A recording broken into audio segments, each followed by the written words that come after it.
एक छोटा सा बच्चा था, वो एक मंदिर के बाहर दोपहरी में भी फूल बेच रहा था और लोग उससे मोल भाव कर रहे थे। और गर्मी के कारण उसके पैर जल रहे थे, नंगे पैर वो बच्चा था और लोग तब भी उससे मोल भाव कर रहे थे कि तू ज़्यादा का दे रहा है, तू सस्ता दे, ये कर। तो इस तरह कर कर के फिर भी वो उछल उछल के सबको, गर्मी में पैर जलने के कारण वो उछल उछल कर सबको दे रहा था फूल। एक और बंदा स्कूटी पे वहाँ आया और जब उसे उस तरह से उछलते हुए, जानते हुए, करते हुए देखा तो उसके मन में मतलब एकदम से आया कि मैं क्या कर सकता हूँ। उसने अपनी स्कूटी रोकी, आसपास निगाह दौड़ाई तो देखा एक जूते वाले की दुकान वहाँ पर थी। तो वो जल्दी से गया और उससे जूते ला करके उस बच्चे को दिए और कहा कि लो ये जूते पहन लो। पहले तो वो बच्चा बड़ा खुश हुआ, हैरान भी हुआ और फिर उसने उस बंदे से पूछा कि क्या आप भगवान हो?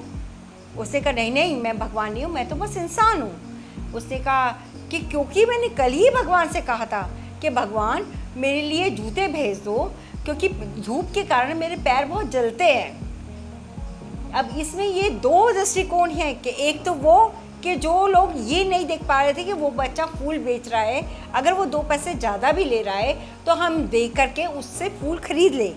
और दूसरा कि किसी का भी ध्यान उसके पैरों की तरफ नहीं गया था, सब अपने फूल लेते और आगे चल देते।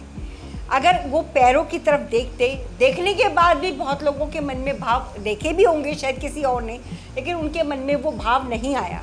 उस बंदे के मन में वो भाव आया और वो जूते ला करके उसने उसे जूते पहनाए। अब आप सोचिए उसको कितनी खुशी हुई होगी।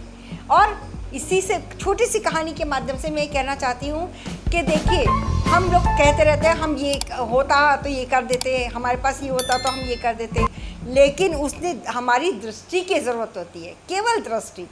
तो हमारे पास जो साधन है हम उनसे भी कुछ ना कुछ किसी का भला कर सकते हैं, अगर हम करना चाहें तो। कृपया सोचिए और अपने आसपास किसी की भी मदद कर सके तो अवश्य कीजिए।